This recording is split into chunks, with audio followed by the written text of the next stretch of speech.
Let's walk through how to create Amazon listings inside Goflow, starting with standalone listings.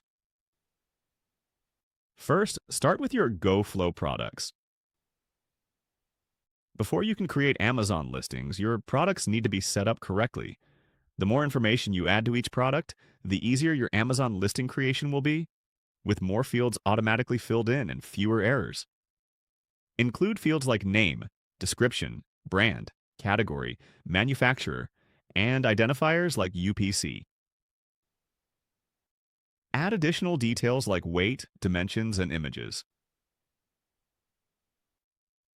Beyond standard fields, you can create custom fields to support listing creation. The more complete your product data is, the smoother the Amazon listing creation process will be. You can import most or all product data via CSV. Use import products for attributes and import product images for images. Before creating listings, make sure your listing attribute mappings are set up correctly. These mappings connect listing fields to your Goflow product fields, and they're managed in the Listing Attribute Mappings page. Goflow includes preset mappings. You can review, adjust, or add new ones as needed. UA can also add mappings by category. Search for your category, then select the attributes. In this example, required attributes are already selected, and you can add optional ones.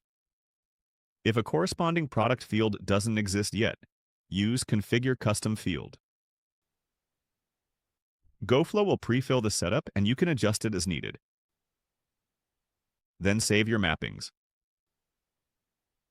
Once your mappings are saved, you're ready to create Amazon listings. Go to Listings, then click New Listing. Select the product. Select the store. Next, choose whether to match to an existing ASIN or create a new one. Select your category. Then choose between a standalone listing or a variation listing. We'll create a standalone listing. As mentioned, the more complete your product data and mappings are, the more fields will be pre-filled on the listing page. You can expand sections like title and description and add additional fields as needed. Choose between a manual or synced listing. You can also toggle between viewing all attributes or only required ones. Under the category section, complete the required fields. Images will already be pre-filled if they have already been added to the product. Then review pricing, offer details, and shipping information. Once all required fields are complete, you're ready to publish your Amazon listing.